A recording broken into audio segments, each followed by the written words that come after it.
It is such a very unique honor in this world to be received and introduced and hosted by this angelic, powerful point of light. And I'm hoping that we continue in the next world to meet. We better, if I can catch up. So I'm already thinking about the continuation of the journey. These days are graduation days. And my granddaughter is graduating tomorrow from high school. I cannot believe it. It was almost like yesterday when my youngest daughter Nawa was graduating from high school. She was the valedictorian of Claremont High. Just forget it. And now she's a physician, emergency physician. So time goes fast.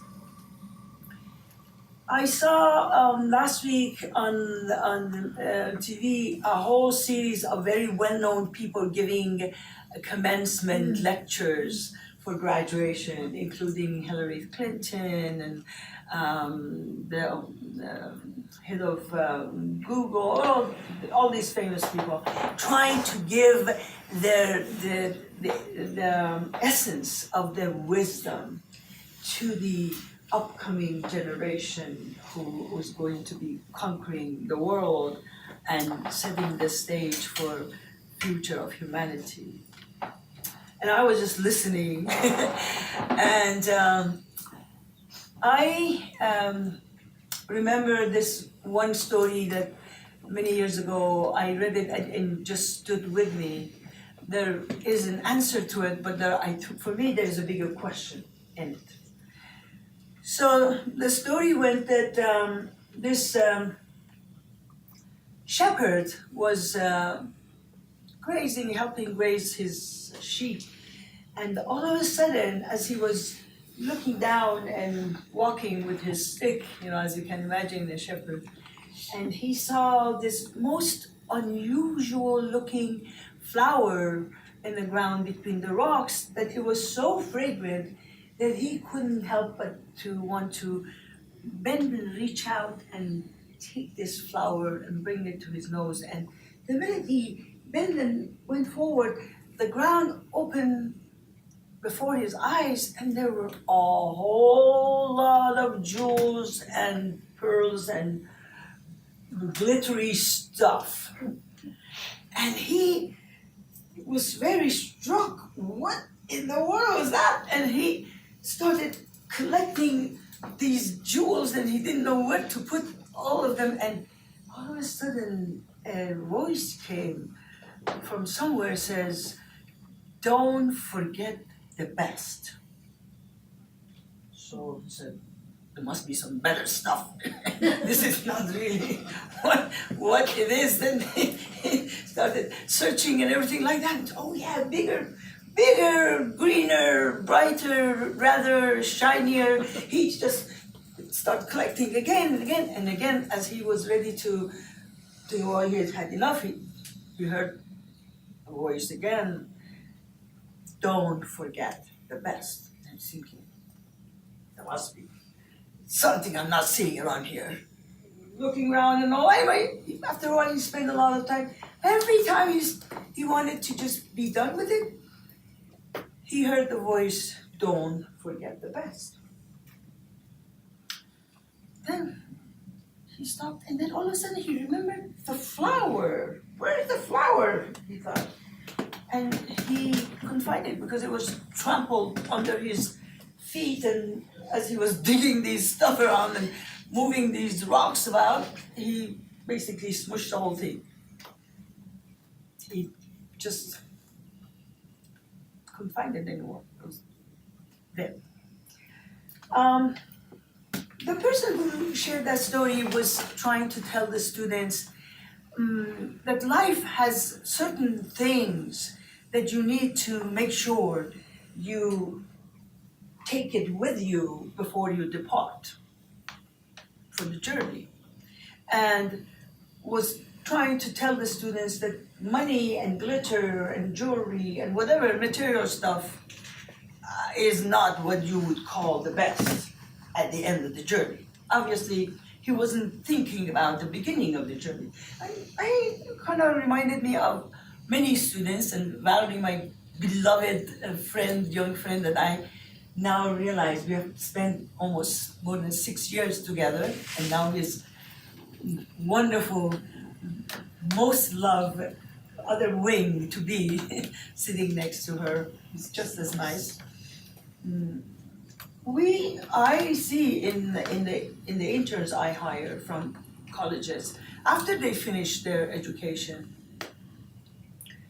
that they have no idea why they chose what they chose and what they're going to do with it. And it's epidemic. It's not just one or two people. They have spent a lot of money. They have paid. They owe a lot of money, and they have no idea what they're going to do with it. So it tells me that we start this journey of life and education without asking what is going to be the end. What are we expecting from this? What is the end of the story? What is the end of the journey? What is the purpose of that? And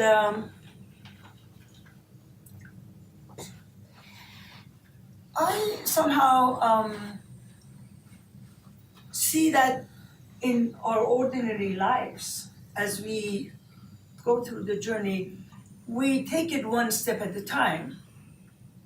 And we have so many, maybe conception, perhaps misconception about our powers, who we are, and what are we after, and whether we are able to figure it out all by ourselves. I mean, we are sold so many views and perspectives throughout the education we give. One of them that I hear a lot as a psychotherapist is trying to build our children's self-esteem. The parents are told to tell them, you can do it, just trust yourself, you can do it.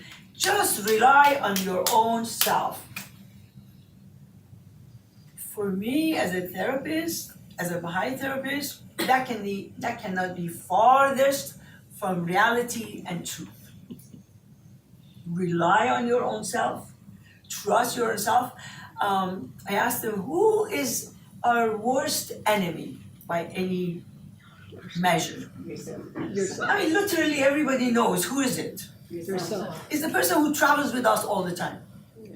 Because enemy cannot be somebody who sees us once or he spends a few hours with us. Enemy is someone who can do damage all life. Al-Waha says, don't think that every wish you make for yourself is good for you. There are so many wishes which are not good for you that we wish. So this whole notion of trusting ourselves and trusting our judgments is all relative. All relative. It depends on where, how we were raised, what was our history, what is our education, what time you're living in. If we treated our bodies, our health, based on that philosophy, then we didn't need to go to any physicians or experts or anything like that. We just sit home and trust our judgment and do whatever we think that is the best for us. That's how we treat at least the material world, right? We go look for the best physician, we get second opinion, we make sure that they had the best education, or if you go have a lawyer, we make sure they went to the best law school, they're really well versed and they can really defend us before the judge. That's what we do with this life. But when it comes to our own ending, we just wing it. And then we will basically rely on our own judgment. And I think that kind of cuts us short for what would be available to us. I remember, I don't know how many of you ever listened to TED Talks. How many people here listen to TED Talks? Which is a wonderful program because in this program, you get the cream of the crop in a very short capsule of information. Because if the person really does not give it the best, you will not get 2 million, 1 million, 5 million views of that talk. It has to be really good, concise, and so sometimes when I want to know what is the best of the extraction of the knowledge of the time about a certain topic, I just Google it and I go listen to a couple of them to see what's going on in that realm. So I wanted to know, for years, I wanted to know what is our understanding of spiritual education? Many years ago, and Farid is sitting here, we serve on the board of the Center for Global Integrated Education. And in 2004, we decided to have a forum inviting scholars from all over the world, all the countries of the world, Baha'is and people who are not Baha'is, to come to tell us what is their understanding and view about spiritual education. Because the word spiritual is thrown around quite a bit, but not everybody has the same agreement about what is spiritual. It was very interesting to see that 30 scholars from China, from Europe, from South America, from America, scholars from Baha'i background, scholars who they did not believe in any God, and there was no consensus about this whole notion of spiritual. Which means if you had invited, my husband was just at a medical conference in Barcelona. They had on endocrinology. 20,000 physicians come just for the conference. That conference, just specialty. Not every, just the. They all come. They all have very common point of references that they are coming to learn from, that they all agree upon, that they all practice together. If they would treat endocrinology like we treat spirituality, I don't know what kind of a mishmash our health would be, or someone who has diabetes, what kind of a treatment they would get. It would be disastrous, right? But yet that's how we treat the whole notion of spirituality. We think we know it just because we have a gut feeling about it, and just because we have, we handed down stuff from the past to us. We were talking with Valerie and Mo the other day about the way we do things, the way we are used to, and how that goes. And I remembered a story about a mother and daughter who were cooking for Thanksgiving. And the mother, or Thanksgiving or some other celebration, the mother brought this ham and she put it on the table, and then she cut this half, the head of it and the tail of it, and she started preparing it. And the daughter said, "Well, Mom, why are you cutting a ham?" And she said, "Oh, I don't know. My mom used to do it. So why don't you call your grandma and find out?" So she calls grandma and said, "Grandma, Mom is wanting to know, why did you cut both ends of the ham?" And she said, "Well, your great-grandma used to do that, so why don't you call her for whatever she would tell you?" So they called the great-grandma. And she said, "Oh, honey, my oven was too small." So many of our habits of that we understand religion and practice religion is based on that. And we don't even know about it because we never stop to think about it. So the question is, when the story says, "Don't forget the best," the answer, what is the best that we are talking about? What do we mean by that? What is it that we're supposed to do to be the best? Where do we supposed to go to know what is the best? If somebody said, "Don't forget to go to the best physician," at least you can Google it and go to see a few reviews and know a few people who have lived through some crises, whatever. And then you hear from the few peers, so, "Oh yeah, Dr. So-and-so is the best." So you say, "Okay, I'm gonna go to the best." But here when we come to matter of our spiritual, our soul, our ending, we take it upon ourselves to decide what is the best, based on gut feeling, based on tradition, or whatever it is. So in order for me, I also have one very special hat, which is an honor for me, teaching the Baha'i students in Iran who cannot go to university, psychology. However, I want for them to know the integration of psychology and spirituality from a Baha'i perspective. And then why from a Baha'i perspective, if I want to be very objective about it? Well, I think when we want to go buy some kind of a clothes or something, material, we say to ourselves, oh, okay, I have the choice. I can go to Nordstrom, I can go to Kmart, I can go to Walmart, I can go to Macy's. We look at it as competing enterprises that are wanting our money, and then we say, oh, okay, which one of them I like, I'm gonna go to that one.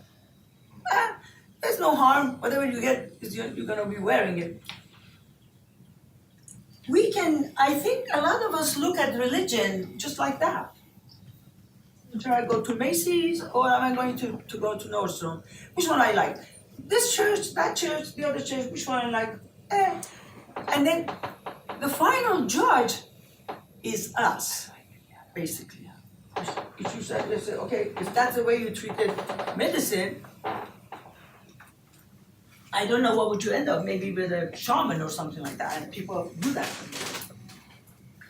I think religion is a lot more like science than anything else, because science basically builds on its own self and it unfolds. Whatever is discovered today, it needs to have some kind of a relationship to the foundation of truth and science in the past. I'm sorry, can I finish? No, can I finish and then you can? Sure. Thank you, I appreciate that. So, There'll be time for questions at the end of her. So science has, when you ask it, and Abdul Baha explains, he says science is about the dynamics of the relationship between objects in this material world. So you say, okay, so you check it. You say, when you bring the heat close to a candle, what happens to the candle? It melts. So that is scientific. Every time you bring heat close to a piece of wax, the wax melts. So you say, okay, this is scientifically established that we don't bring, if you want to keep a wax firm, you don't bring it to. Sometimes, or for example, for such a disease to be treated, we're going to do it this way, and whatever we have at the time. When we did not have antibiotics or penicillin, so we just basically died as a result of whatever it was that was happening. Now that we have it, so we use it. But those people who use a lot of antibiotics, they become resistant, and so therefore they cannot get really help. So we learn every day that this is how things are progressing, and so we adjust our behavior according to what is discovered. So we are very curious about what is the latest of the science. It's very normal. But no, none of us are curious about what is the latest of the information about the way we take care of our own soul. We just don't. We just wing it. So, in my age, either you or both, you become a lot more conscious of the fact that life is coming to the edge of the roof, it's about to be going into its sunset. So you become very aware, a lot more aware and conscious of the fact that life is not forever. So your thought and your questions about, okay, what is going to be the end of this journey, and what do I need to have for preparation for the transition to the next realm? Next birth, what is it? What's going on over there? What is the relationship between this and the next? And for some reason, maybe God's favor, I am going to a funeral these days. So Yeah, 2 days ago, it was my uncle's wife that passed away. Then the next day, it is my auntie's husband who passed away. And so it just goes on, so you're thinking about it. The other thing that makes me really explore a lot is the whole notion of psychological problems that we have in this world. And now we have 25% of our youth, 25% of them, we lose them to mental illness in this country, 25%. 1 out of 4 sitting in somebody's psychotherapist waiting room for some kind of depression, anxiety, all of those things. And 40,000 people last year committed suicide in the United States. These are wealthy people. The other day there was a woman who was a designer of the bags and stuff like that. I don't know if you heard about it. In New York, she killed herself. I don't know.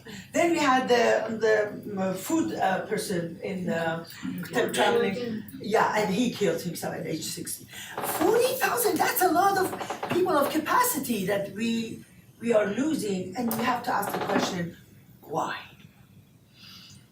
And so brings to me as a psychotherapist the whole issue of mental health and also depression, anxiety. And so my antennas are very sharp to look within the Baha'i writings for answer. Because I look at religion just like science that builds on itself. It is not haphazard, it is not chaotic, it is not God being in competition with itself, it is not throw one religion over there and then throw another one random over there. They have no relationship with each other. That's not the way I see it. I see it as very cohesive, very connected to one another, very much building on with each other. Each one of them chronologically has something more to say about the truth.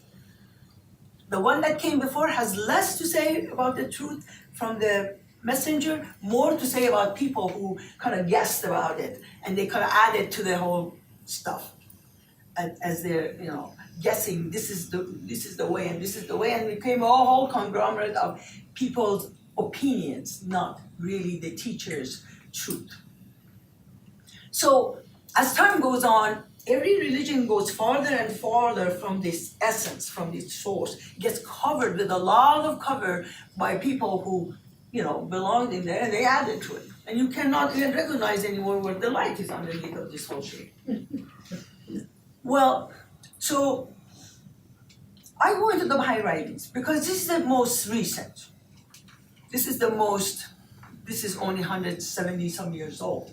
And it addresses the issues of the time. And I can see it makes sense if I do critical thinking with the science of the time. So the two of them kind of go hand in hand. And so science being about the relationship of things in the material world should match, Baha'u'llah says, what is going on in the spiritual world. He said these two worlds are very, very much close to one another. Actually, they're within each other. But we are not aware of it. Abu Baha says something fascinating I read in the diary of Mahmud's diary. It's in Persian, in English, translated into English. Which surprised me quite a bit when I read that, and I read it several times, and I'm thinking, I'm gonna read this again. He says it is impossible for a person to be happy and free from depression and anxiety in this world if that person is not able to live at the same time in this world and the next at the same time. If a person does not have the consciousness, within their consciousness, awareness, the reality of this world and the next world at the same time, they cannot be happy because they always remain scared and fearful of what comes next. Fascinating. And it makes so much sense. All of a sudden, I was just joking with Valerie. I said, wow, I understand that. I have chickens in my yard. These chickens, they know me, and they know I exist. I go to them, they run towards me because they associate me with food. They're Bahari, They just come chasing after me. And they know me, but how far do they know my world? Their knowledge of who I am and my world is only limited to what they know of their own self. They have no idea. Well, when I go and sit and say prayers, they have no idea what kind of creative things I do. None of that. They have no idea of the whole realm of soul that I am engaged in. But they know me and they think then they know me absolutely well. And I think that is so much like us living in this world and thinking we know God and we know the next world, we know all of those things, and relying on our own ignorance to basically fashion our imagination basically guides us. And imagination is not something that can get us there. And we are basing our whole destiny of getting to the end of the journey and transitioning, because everybody else is transitioning. I'm seeing them going one after the other. And we are treating it as though we're just winging it. And so I thought to myself, wow, this is interesting, because I look at the long obligatory prayer. For me, I love that prayer. I say it every day, but it's not just saying it, but going deep into the metaphors that is in this prayer and really diving in there and using and so trying to kind of get outside of my chicken head and see if I can get into God's head and see what can I see from the perspective of Baha'u'llah that is a mirror that is reflecting the world, the next world, this world, and then next to us, and telling us you need to be able to live both at the same and be happy, and that takes a certain kind of a balance, So the first phrase in that prayer said, "Make my prayer a fire." A fire. So what do you want to do with a fire? Set somebody on fire or burn something? Yeah. It says, "Make my prayer, oh God, make my prayer a fire that will burn away the veils that have shut me out from thy beauty." So all of a sudden I said, wow, he's telling that your job here is to find God's beauty, but your eyes are veiled. But what are the veils? What are they? And I think as a psychotherapist, the veil is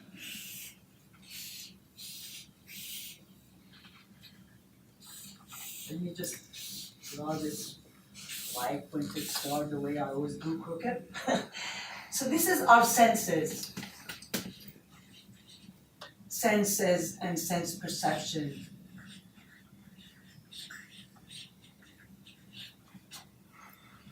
And of course, we rely a lot in this culture on our feelings. We know a lot about that.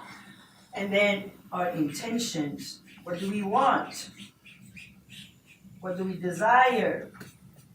I want this kind of a clothes, I want this kind of a house, I want this kind of a car, I want this kind of a food, it's all about this body. We want all of that. Comfort. And then our action, we go to work day and night just to make the money that we can pay for that house that we are not much in it. Most of the time around it. So here we have the part which really is our reality, is the way we think about it. So the world happens and the way we think about it makes who we are. Mm-hmm. And the manifestations and the teachers of God come to tell us how to think about it. They give us alternative thoughts. That's what he says. He says, you say, just like a judge, a lawyer that goes with you to the judge, and they ask you, do you want to know? I'm sure Dorothy has a good answer to, you want to ask her, do you want to go before a judge and defending yourself by yourself? Or would you rather, if this is a really important call, or would you rather have the best attorney speaking for you the language that the judge can really understand? It's very simple. You can look at our president has so many lawyers, you can tell he doesn't say, oh, I'm gonna go defend myself. So I see the manifestations of God at every age, whether it is Moses or Christ or Buddha or Krishna or Muhammad, Zoroaster, but for the time, they are teaching us the way to go before the judge. Do this, say that, act like that, think that. They tell us how to think. Because without that, we become our own enemy. Because we are subject to a lot of wayward thoughts. I'll give you a very, very common example. You're sitting in a big room, and there is one person over there that is smiling, and she's looking at that. And what could be you feeling if somebody over there is smiling? What could be a possible feeling? Yeah, you feel very good, and then you want to smile back, and then you smile back. Then the question is, okay, the same smile, somebody else in the room feels uncomfortable. Is it possible? So the question is, and they want to not to look at the person, they want to turn around and they turn away. So the same smile, completely two different experiences. One becomes happy, the other one becomes depressed and anxious and offended. So what you have to ask the question is, then why? What is the culprit here? And the answer is what? The way we choose to think about it. We choose to think about it. It's not accident. It's maybe upbringing, education, the way they taught us to think, the way people around us modeled it. But no matter what, is our choice to think about it that way. Psychology, psychotherapy is about you coming and I will help you to change the way you think about it. But I don't have that much power. You go with your open heart to God and you say these prayers because He wants us to change the way we think about it and make sure that we think like He says to think. To liberate us and give us wing so we can liberate ourselves from the prison of our own selves.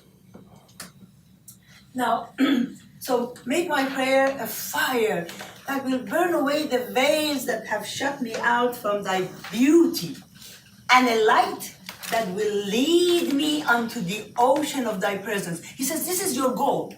You want to find my beauty and come to the ocean of my presence. Some of us are going to say, well, you know what? I'm going to go after the glitters and the gold and the stuff like that. What do you care about his beauty? I mean, that's not going to become bread and butter or whatever, food and stuff like that. So we will just leave it for quite a while. And then towards the end of our life, we say, well, maybe there is something to this whole thing. We're going to go figure it out. So for me, this is the time that I need to figure it out.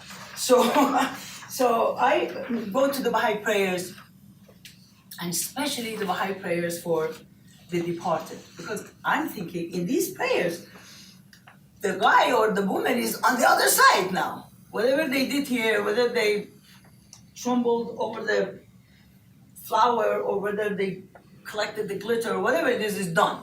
There's nothing more that they can do here. So they're over there and there's another reality. And I love the fascinating statement that Baha'u'llah makes. He says, there is no possibility for any human being to avoid sleeping in this state of life. Can anybody stop not sleeping? What happens if you don't sleep? It's impossible. We just fall asleep. Sometimes those of us who don't get enough sleep and we drive, we fall asleep behind the wheel. Because sleep is not a choice. It's not that we kind of like to sleep. It's just because we cannot avoid sleeping. at a certain point. And Baha'u'llah says, after you sleep, it's impossible not to wake up. I mean, you can not get out of bed, but you wake up. And he says, the same way man cannot avoid dying, and the same way after he dies, he cannot avoid rising. Isn't that fascinating? Then you have to ask, goodness, what am I rising to? You want to know. So I like to go to the Baha'i prayers for the dead. He says, here's this, he's entering, and this is what we are saying on behalf of this person. And it should be of great interest to us because it's going to give us a lot of clues. He says, verily, thy servant humble before the majesty of thy divine supremacy. You have to ask yourself, was I humble during my lifetime? Or was I just busy going around doing my own thing and, who cares for the rest? Here, being humble before His Majesty is an asset. You're not going to go to Home Depot and get a bunch of stuff over there. These are Home Depot stuff you could have. Lowly at the door of thy oneness. That means we should have recognized that there was one source of light, many mirrors. If we didn't, we did not recognize any of them. We missed the boat. We just took something else in its place. So, lowly at the door of thy oneness, has believed in thee and in thy verses. Whenever anybody wants to translate that, they have to be able to stand up and say, yeah, I believe in thee and your verses. Has testified to thy word. What word are we talking about? Can you read a few of them? Have you memorized some of them? Are you able to say these are the words? And does he say, oh yeah, these were my words? Or he says, well, those are a bunch of baloney. What are you talking about? Then has been enkindled with the fire of thy love. It's not difficult for us to see whether we are kindled with the fire of His love or kindled with the fire of glittery stuff or whatever it is that we are busy with in this world. Has been immersed in the depths of the ocean of thy knowledge. So what is God's knowledge we're talking about? What do we consider that? Do we know the difference? Do we really? And how can we tell? I would say, if there is one God and one source, there should be no conflict and no really discrepancy between the message, the essence of the message, at least on the spiritual aspect of it. It should be a continuation of the same truth. So we have to kind of look for that thread to run through all these things. It cannot be one right and one wrong. One against the other, and it cannot be that. So whatever it is, we have to have a mechanism of basically distilling it. It says, has been attracted by thy breezes. What do we understand of that? It's metaphor, but what do we understand to be that? What it mean? What does it mean by breezes?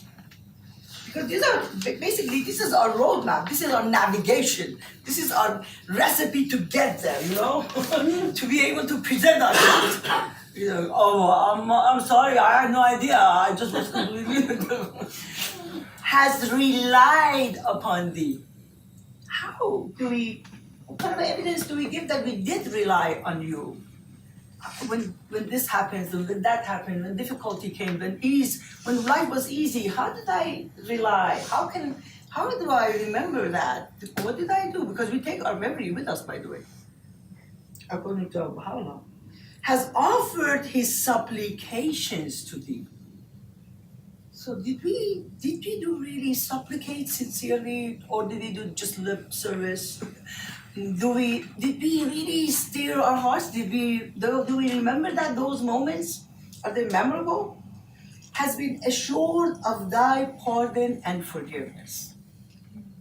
Well, I would say, well, if God is forgiving, and we're supposed to be godlike, so we better know how to forgive ourselves, right? to forgive ourselves and forgive others and have these godlike qualities, huh? I see an old friend sitting over there. Haven't seen him for such a long time. He has abandoned this mortal life. Oh, obviously, if you're on the other side, we're not going to take it with us. We're going to have to leave that part behind. So all the food and all the luxuries and everything like that is not going to go with us. It's going to stay here. Has flown to the kingdom of immortality. That means this is forever. So we better be good. Yearning for the favor of meeting thee. Meeting who if we don't have, we never thought about this entity all our life, or we have no idea, or we have such imagination that is no way like what really is, then we're gonna be disappointed or kind of surprised, like, oh my goodness, is that? And then finally it says, oh Lord, glorify his station. Now we are asking, by the way, God to glorify this person's station on this other side. You know, I'm thinking to myself, I better make sure that some people would pray for me because I have no idea who's going to be praying. Maybe people would be too busy, you know. What kind of an impression have I left that somebody would remember in this busy life to even pray for me? That's another thing to think about, that we need to lodge our whole love, our whole relationship in the hearts of people, because that's when we want to be buried, not just in the ground. And says, O Lord, glorify his station, shelter him under the pavilion of thy supreme mercy. Well, if we need his mercy to be able to stand up over there, we better be merciful to a lot of people who are here who come our way, because then we won't get it. Cause him to enter the glorious paradise. The question is, what is that glorious paradise? What do we know about it? Who do we go to for reference? Did we go to a priest? Is that the person who's telling us how it looks like? Or what is our source? So that's all the questions that we need to ask in order to be sure that whatever it is that we are imagining is the right one. And then he says, and perpetuate, how Abdullah says, perpetuate his existence in thine exalted rose garden. God has a rose garden on the other side. And I'm sure it's going to be very fragrant. So whatever our understanding of the rose garden is, I'm sure that rose garden does not have this kind of roses here that Dorothy Nelson has in her yard. It's a different rose garden, I'm guessing, because it's not a material word. And he may plunge into the sea of light in the world of mysteries. So it really means it's very, very difficult to know what really tangibly is. So here we are the chicken, and the next world is a mystery we can never guess. It says, verily thou art the generous, the powerful, the forgiver, and the bestower. You give him all the powers.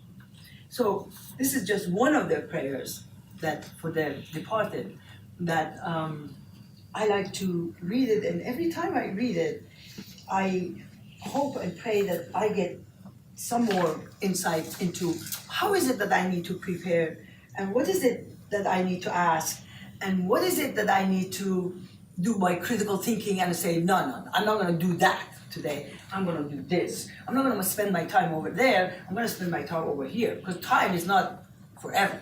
I mean, really, it's limited. So don't forget the best is going to rely on a lot of critical thinking. A lot of critical thinking. But critical thinking based, what do we get to compare it with? Who is going to be our navigator? Who's going to be guiding us? How do we make that decision? These are all the questions that we have to ask. There is a wonderful story from Baha'u'llah in the Seven Valleys. I love that story. It's called the story of Majnun. I'm sure some of you know it. Majnun was the lover of God, and he was so in love that there was nothing in the world that mattered to him except to come to join his beloved. But the beloved actually, in the metaphor, the story appears in the form of a woman, Layli. So he loved this beloved Layli. So one day they see him digging in the dirt, and they say, Majnun, what are you doing? By the way, Majnun in Arabic means crazy. So he was crazy with love. So they said, what are you doing? He said, I'm looking for Layli. They said, well, Layli is not in the dirt. He said, well, I look for her everywhere. Just in case. I mean, this is a mysterious reality. I'm not going to rely on the regular notions of everybody else just because Layli is a woman. I'm only going to go look in homes and in the stores and the streets. I'm going to look everywhere. So Majnun is not finding Layli, doesn't matter. And he's withering and he's not eating and he's not really, he's just ignoring his material life. So one day he's sitting and then he's just seeing that he's really getting wasted. He's thinking, I haven't found Layli. He's feeling really anxious and he wants to do whatever he can. So he says that I did my best. So he goes, I'm gonna go out one more time. So he comes out, he looks really bad.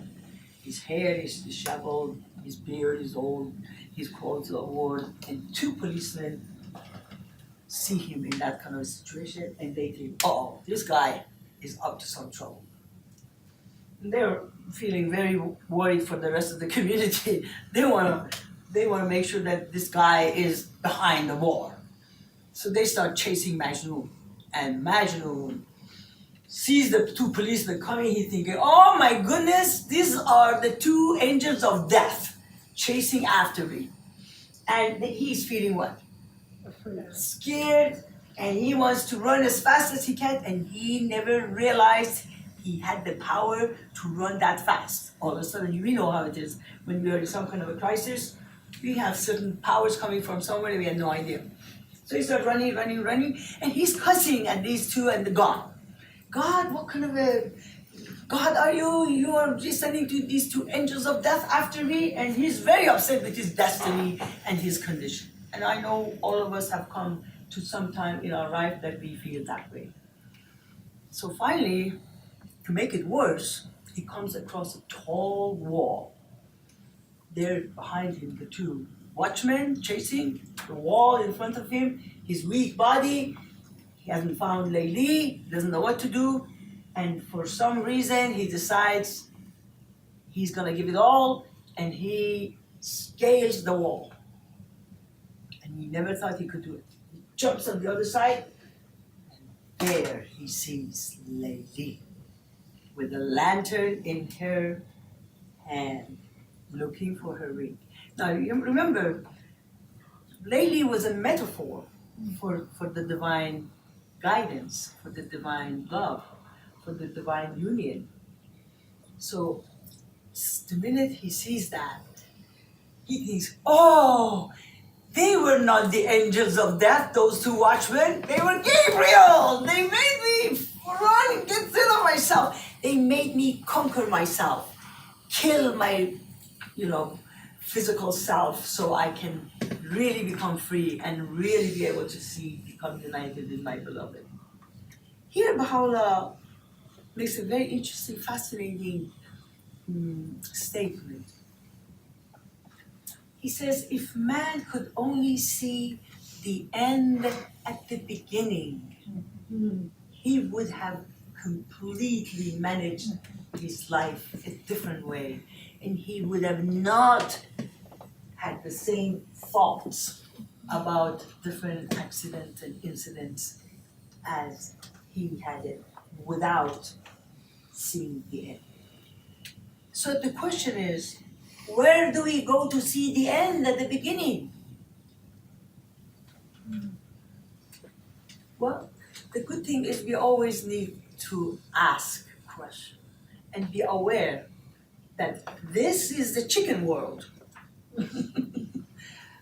And the mysterious world beyond is veiled from us. And we need a guide to go and figure it out. They ask Abu Baha, they say, how do we live this life so we don't mess it up? And he says, you need to study the life of the manifestations of God. I mean, look at why Christ left everything behind and he went and did what he did.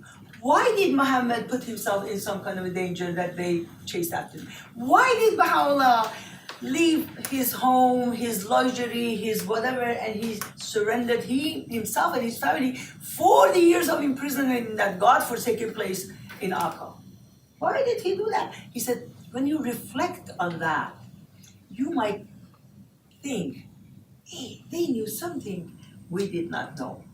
And maybe this world will not become the center of your glitter, and then you will not forget the best. So, Is this a good time to take a break? in one more minute. All right. So he says they need to study the life of the manifestation of God as much as we can. The past ones are more difficult because a lot of it is guessing. The newer one, we have a lot more facts. And then he says, then live the life, live the life, live the life. Which means try to live it according to what the instruction is. Don't go out in the alleys of your own imagination or your guesses and your whims and attending to the material things that people. So live the life, live the life, live the life. But read the life of the manifestation, which is the life of the manifestation give us a whole lot of emotional, spiritual, mental pictures, models to follow. And then living the life means you need to try it, make an error, go back, fix it, trial, error, make it, fix it, and actually grow with it, grow as a result of it. So it is not a showcase we're in, it is a workshop that we're in. And hopefully when we have the support of the other people who are traveling this journey and mindful together, a community, then we can easier measure and judge by who are we surrounded with, and as a result be more trusting that this is the right path because of the godlike nature of the community that we are attracted to and we are attracting to ourselves. So hopefully this would be a good place to start. Well, I want to be surrounded by you, Keyvan. This was extraordinary. Up the first? Yes. Yeah. You mentioned Speak that, up so everybody can hear you. You can turn around and you speak your mentioned question. that science and religion goes together. They work together. My belief is science refuses God. They don't believe in it. Not to insult the religion, because they always search for how this world is created. Religion is a faith which we believe in a lot of different type of, like example, if there is a thunder, up in the sky, and people goes, oh, this is a sign of God. But science goes and do research and find out they are two different type of, one is positive, negative, and create a type of thunder. My question to you is, how do you see the science and religion, they match together? And that's what I'm asking. Thank you, Robert. Would you repeat the question? I don't know if I explained myself. Yeah, I understand that very well. The question is a very actually old and common question. Yes. That we as human beings operate out of our senses. Our senses is what we receive the material world. We see it, we smell it, we touch it, we feel it, we eat it, and we say exists.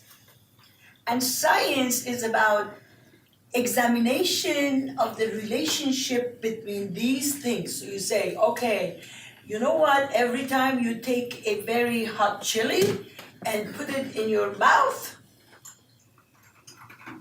what happens? No more mouth. It burns.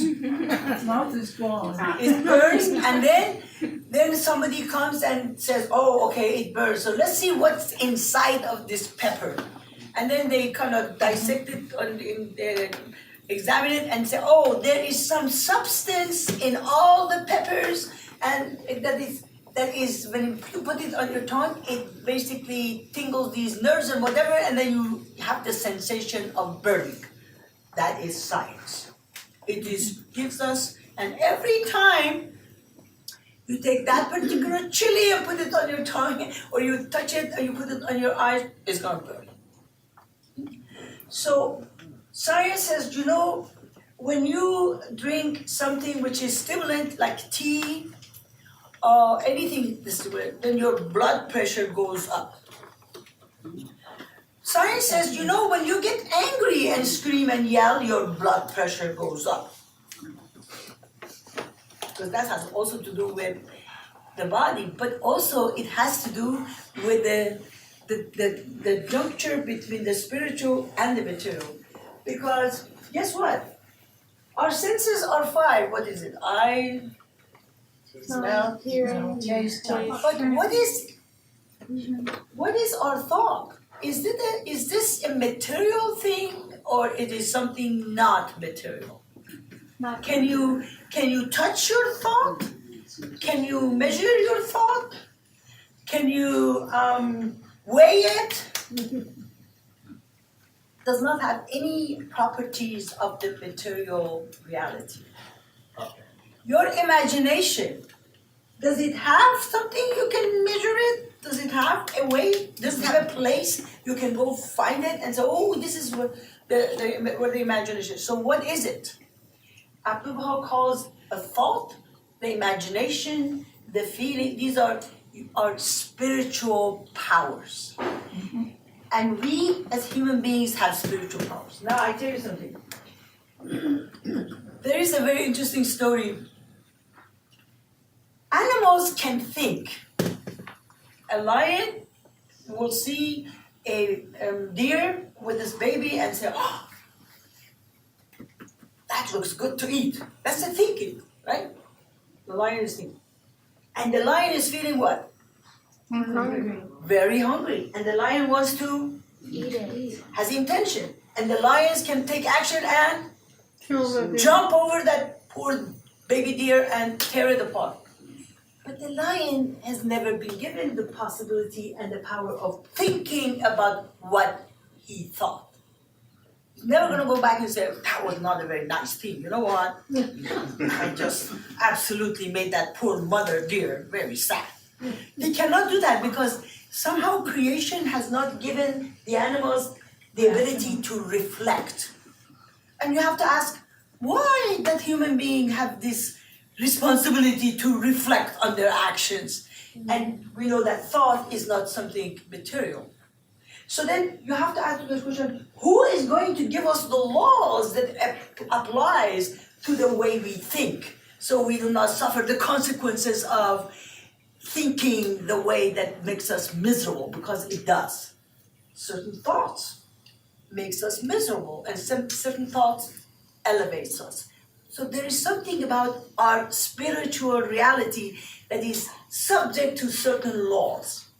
And these laws are spiritual laws. And these laws are given to us by these very special luminaries who come and they tell us the laws of the spiritual world. For example,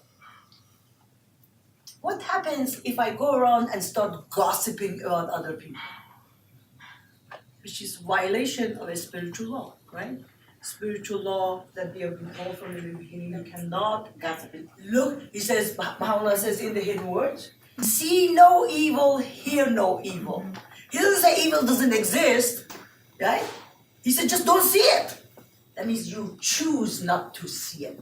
You exercise your will. You make your will very strong, Baha'u'llah says, so you choose to love me and you choose not to see evil in others. Because if you do, you're going to become miserable, because then you'll be depressed, then you'll be scared, then you'll be sad, then you'll be nervous, then you'll be preoccupied with your own. And which is fascinating, the two selves that we have in the Baha'i writing, we have a Darth Vader and a Luke Skywalker. Everybody has it. Everybody.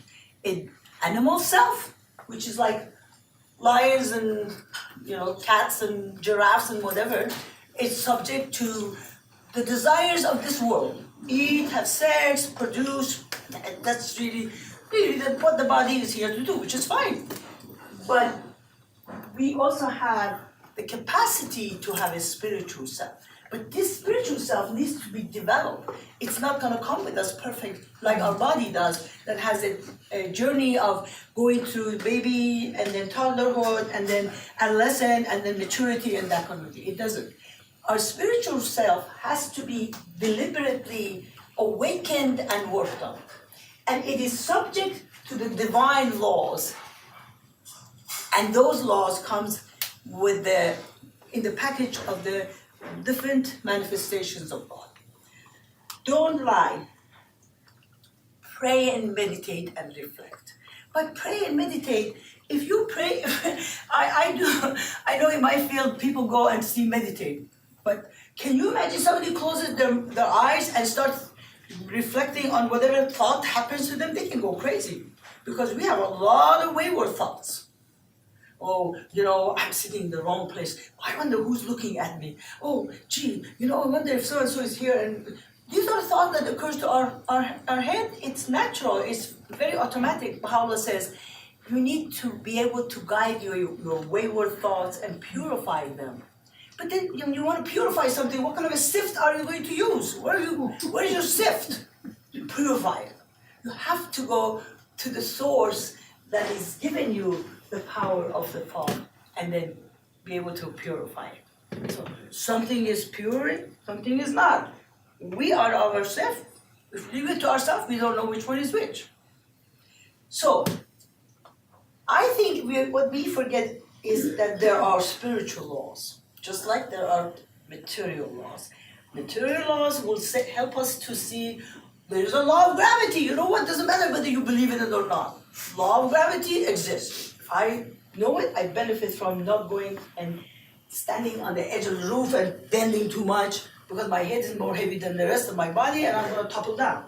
Whether I believe in it or not, I'm not going to be beneficiary of. I don't believe in the law of gravity. Baha'u'llah says, guess what, my friend? There are also spiritual laws, and they are there. You become awakened to it, not here so much as you go to the next realm. When you're born in the next phase, which is mostly a spiritual realm. So somehow humanity from the beginning of history have become curious about these laws. And somehow we have become so curious that some of us basically see that a lot more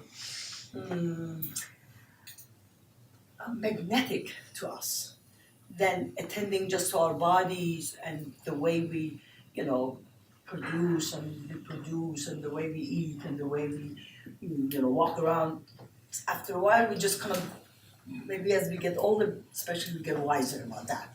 That this is, so I hope that makes science and religion, and Baha'u'llah says these two worlds are parallel in a way. They're inside of each other. They're not separate from one another. It's just like one of them we cannot sense with our senses, but we are able to detect it with our soul and spirit and our thought. We can kind of have a little suspicion about it. Right. And that suspicion might rescue us from ourselves. And so any other questions, by the way, or comments about tonight? Well, I just wanted to make a couple of comments. First of all, when you first become a Baha'i, you're learning, and it's little by little, day by day. But the training is subliminal in that you begin living in the two worlds. And I feel for myself, at least, because I'm older, that I just have a lot of joy, because I'm living in both worlds. I mean, and you just let go of everything, and you focus on what needs to be done, so to speak. But I also think that as far as backbiting, that, you know, we can think, oh, well, you know, it's bad, or, I mean, I don't mean that, but the enormity of disregarding a divine standard such as this is the thing that cripples the soul once you know. I mean, the enormity of backbiting is and I think that these things really penetrate. And so it's knowledge, it's conscious knowledge, which is what knowledge is today, of the divine standard.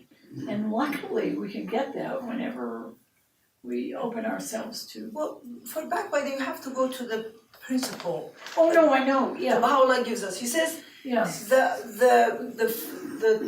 the law of gravity of the spiritual world is the oneness of all, Yeah. organic oneness of all creation. And whatever assaults and whatever violates that oneness, it has consequences. yes, And as a result, the reason the backbiting is considered a violation of a spiritual law, because it disintegrates and destroys and throws a bomb into the whole notion of oneness. absolutely. So that's the other thing that is very unique to the faith, and we know it from the writings of Baha'u'llah, is the whole power of our will.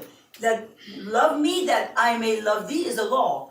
So parents need to know it, because if you want somebody to do something to benefit themselves, Abdullah says it has to be voluntary. Yes, It cannot be that you force somebody Yes. to do something. They will not benefit from it, because their way of thinking, their way of submitting is not coming along with them. So somewhere in their thoughts, they're going a different direction. In their actions, they're producing a different action. So therefore, the person is divided. And that is something that our society yet has to understand it as a law. That man grows in perfection, Abdullah says, by good things he does voluntarily. That's a law. right. I once read that the Guardian said that depression precedes growth. And I tend to, Proceeds go. it becomes a lot, not, I mean, it doesn't automatically, but there are people in the world who have depression, it may be clinical, it may be anything, and they're trying to think good thoughts and they can't. But I swear I read that it can precede growth, and I think that if you, well, I'm not gonna say anymore, but yeah. Well, Suffering. this is Suffering something, precedes growth, that's a better word. tests in life are stumbling blocks, or stepping stones as you make them. The reason there is treatment for depression, and much of the treatment, which is very successful, is cognitive, actually not drug. It just tells you that has a lot to do with the way we think, and a lot to do with the way we train the thought to guide itself. Yeah. So, but if you don't have the proper treatment, then you go the other direction. Right. So it is not necessarily that tests will make us better. It is conditional upon how you guide yourself Yeah, in out of it, or how do you handle it. So Yeah, it's not a that's true. for sure current. That's why we have the science coming That's to right. the help of right, mental right, health. right. I just have this trite idea that science and religion kind of got a divorce back when they put Galileo under house arrest and they burned somebody at the stake or something like that or Copernicus had to say that he had to put in his will that the planets went around the sun because he would have been killed for that, you know. So that, like, the Bible maybe had this myth of creation, and you were definitely going to be punished badly if you didn't go along with that being literally true. Anyway, so what I kind of wanted to, I think they worked on that in the 18th century. They really got into that separation of not believing in God, you know, the Enlightenment. That's what Enlightenment is. Okay, well, you said so that, like, when you're young, you there are these manifestations of God that have created religions, like Christianity or Judaism or Zoroastrianism. Okay, so you're probably born into one of these religions, but you said that you have you have a consumer mentality. You can you can pick the one that you like, but that's not really eventually you want to have something that is real, that you really believe in, but you said that you like to have, if you're exposed to the words of Baha'u'llah, you might choose that one because you know about it. And so the function of this meeting is really to tell people about Baha'u'llah, because a lot of people haven't heard of it because it's so new. But you read the words of Baha'u'llah and you say, oh, that's right, and it gives you a whole plan for your spiritual life or who you are and stuff. I mean, just go ahead and take off on that. Is that a question or just statement? Well, so you have a very short answer. Well, the way I see it is that even though it is religion, still there is a divine world. God's world has always logical. It is not illogical. So you have to say to yourself, okay, so why would he create all these conflicting schools and throw it over there to humanity to fight with each other and destroy one another if this is a God that has given humanity the capacity to be godlike, which is one. You know, that one of the attributes of God is one. So why is it that he, as one side, he says, okay, you guys are one, and the other side, okay, you're Buddhists, go fight with the Hindus, and the Hindus fight with the Muslims. Why would he do that? So you have to ask that question. Maybe it is not that he did that. Maybe it is the way we are understanding, Or maybe and people our add stuff understanding to it. in messing this whole thing up. And we need to start stepping back and weeding our way of understanding, and the way our teachers have messed it up and told us and piled on it, and there's all these stories built up and created a veil around our life and has caused this division. So maybe we need to reconsider the way we were taught, and then go and look at it and say, this was supposed to create, like science, built on itself, not to create many different conflicting worlds that are fighting with each other. So that's why I'm saying there's logic into science and there's logic into all the worlds of God. God gave us this intellect for a reason. We cannot just park it. So I hope that answers your question. All right.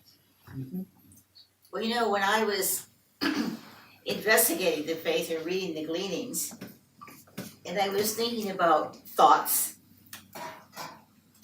what are the virtues that God wants us to live with us? In that section, and I won't repeat it all, every day before I go to court, be generous in prosperity, thankful in adversity, be worthy of the trust of thy neighbor, and look upon him with a bright and friendly face. Be a treasure to the poor, an admonisher to the rich, an answerer to the cry of the needy. Be unjust to no man, and show all meekness to all men, that integrity And uprightness. and Okay. say your word. Upright. Uprightness, distinguish all thine acts. Thank you. Anyway, that's just part of it. Well, when I think about that's what I'm supposed to try to do today, Yes. it elevates my thoughts. Other than, oh gee, somebody left the garbage out. Oh gee, Right. just, that's nothing. And it takes work to discard the unnecessary.